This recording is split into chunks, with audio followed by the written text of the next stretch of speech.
అందరికీ నమస్కారం అండి. నేను మీ అంచనా. ఈరోజు కార్తీక పురాణంలోని 11వ అధ్యాయాన్ని చదవబోతున్నాను. తప్పకుండా విని ఆ పరమశివుడి అనుగ్రహాన్ని పొందాలని మనందరికీ కలగాలని కోరుకుంటూ 11వ అధ్యాయాన్ని ప్రారంభిస్తున్నాను. పురాణ శ్రవణ మహిమ. శ్రీ మహావిష్ణువును అనేక రంగుల వస్త్రాలతో పూజించినట్లయితే అతడు ఉత్తమ ఫలాన్ని పొందుతాడు. కార్తీక మాసంలో స్నానం ఆచరించి దీపతోరణాలతో అర్చించినను, పురాణాన్ని విన్నప్పటికీ వినిపించినను సకల దోషాలు కరిగిపోతాయి. కార్తీక మాసంలో జనార్దనుని అవిసి పూలతో పూజించినట్లయితే పాపాలన్నీ హరిస్తాయి. అంతేకాక ఆ విధంగా పూజించిన వాడు చాంద్రాయణ వ్రతఫలాన్ని పొందుతాడు. అచ్యుతుని గరిక పోచలతోనూ దర్భ కొనలతోనూ పూజిస్తే వాని సూక్ష్మ శరీరం నశించి పరమపదాన్ని పొందుతారు. దీనికి సంబంధించిన ఒక కథ ఉంది. ఈ కథ పాపాలన్నింటినీ హరించి ఆయురారోగ్యాలు కలిగిస్తుంది. ఒకప్పుడు కళింగ దేశంలో మందరుడు అనే బ్రాహ్మణుడు కలడు. సుశీల అనే శుభలక్షణాలు గల భార్య, పతిభక్తి కలది ఆమె. మందరుడు స్నాన సంధ్యానుష్ఠాలు వదిలిపెట్టి సేవకా వృత్తి స్వీకరించాడు. అతనికి వేరే జీవనోపాయం కూడా తెలియకపోయింది. అట్టి సమయంలో కూడా సుశీల తన భర్తను నిందించలేదు. ఆ బ్రాహ్మణుడు సేవకా వృత్తిని చేయలేక బ్రతికే తోవ తెలియక కత్తి పట్టుకుని అడవికి పోయి దారులు అడ్డగించి సొమ్మును దోచుకునేవాడు. ఇతర దేశాలు పోయి అక్కడ వస్తువులు కొని తెచ్చి కుటుంబాన్ని పోషించుకునేవాడు. అతడు అడవిలో బాటసారి అయిన బ్రాహ్మణుని పట్టి మర్రి చెట్టుకు కట్టివేసి అతని వద్దనున్న ధనాన్ని తీసుకున్నాడు. ఇదంతా చూచిన ఒక బోయవాడు కత్తితో ఇద్దరిని చంపి ఆ సొమ్మును లాక్కున్నాడు. ఇంతలో గుహలో నిద్రిస్తున్న పులి ఒకటి బయటికి వచ్చి ఆ బోయవానిపై పడింది. అతడు కోపంతో ఆ పులిని చంపి తను కూడా ఆ పులి వల్లనే మరణిస్తాడు. ఆ విధంగా పులి, బోయవాడు, బ్రాహ్మణులిద్దరూ చనిపోయారు.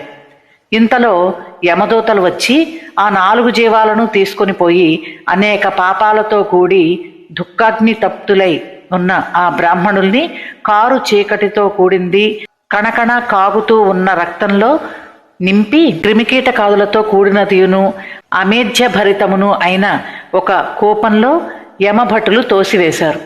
కానీ మందరుని భార్య అయిన సుశీల సదాచార పరాయణురాలై తన ధర్మాన్ని విడిచిపెట్టకుండా విష్ణుభక్తి పరాయణురాలై సజ్జనులతో గోష్ఠి జరుపుతూ వారి మూలంగా అన్ని ధర్మాలను తెలుసుకుంటూ పతిభక్తి వదలక కాలం గడుపుకొస్తూ ఉంది.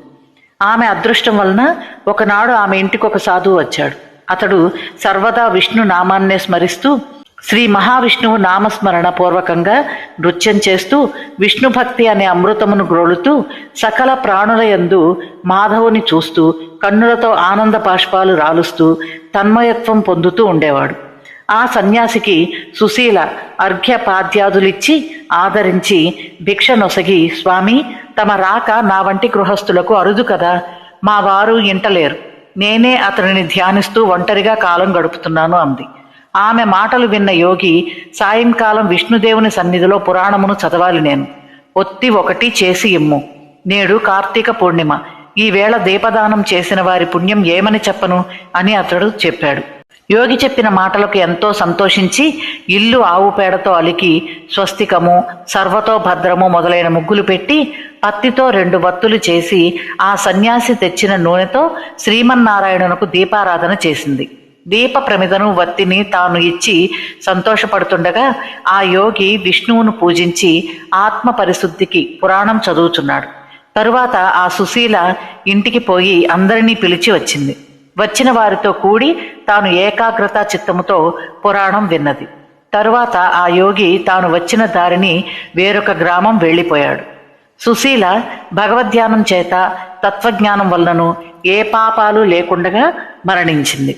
అప్పుడు శంఖచక్ర గదాయుధాలను పీతాంబరాలు ధరించిన వారై కమలముల వంటి శరీరఛాయ కలవారై సూర్యుని వలె తేజస్సు కలిగిన విష్ణుదూతలు దివ్య విమానాన్ని ఎక్కి వచ్చారు.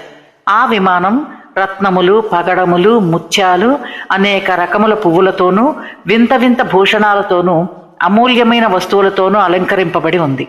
ఆ విష్ణుదూతలు ఆ సుశీలను విమానం మధ్య కూర్చోపెట్టి వినయంతో సేవించుచు భజనలు, నృత్యగానాలు చేయుచు వైకుంఠానికి తీసుకొని పోతున్నారు. సుశీల వైకుంఠానికి పోతూ మార్గంలో కనిపించిన నరకలోకాన్ని చూచి ఆశ్చర్యపడి, ఓ విష్ణుదూతలారా, ఒక్క నిమిషం ఆగండి.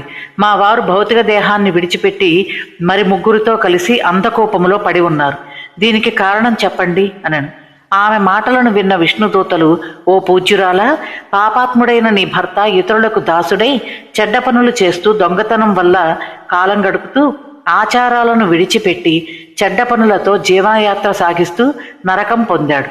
ఈ రెండవ బ్రాహ్మణుడు తన స్నేహితుని చంపి అతని ధనాన్ని దొంగిలించి దేశాంతరాలు పోతుండగా నీ భర్త ఆ ధనం కొరకు వానిని వృక్షానికి కట్టి కృతకృత్యుడయ్యాడు.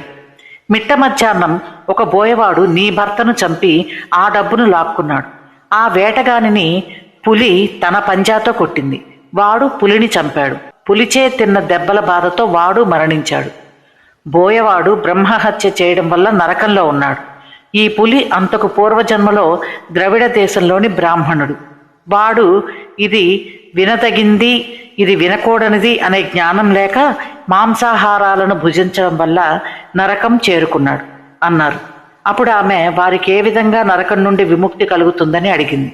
అప్పుడు వారు, అమ్మా, కార్తీక మాసంలో నీవు పురాణ శ్రవణంచే ఆర్జించుకున్న పుణ్యాన్ని నీ భర్తకును సాధకునికి వత్తిని ప్రమిదను ఇచ్చుట వల్ల కలిగిన పుణ్యాన్ని పులికి, వేటగానికి, పురాణ శ్రవణానికై అందరినీ పిలిచినందువల్ల కలిగిన ఫలితాన్ని స్నేహితుని చంపిన వానికి ఇచ్చిన వారి నలుగురికి విముక్తి కలుగుతుంది అని చెప్పారు. అప్పుడు ఆమె ఆశ్చర్యపడి వారి ముక్తిని కోరుకొని ఉదారంగా ఆ ఫలితాన్ని వారికి ధారపోయగానే వారు సకల నరకాల నుండి విముక్తి పొంది విమానం ఎక్కి ఆమెను పొగుడుతూ వైకుంఠం చేరుకున్నారు. వారందరూ శ్రీ మహావిష్ణువు యొక్క పదం పొందారు.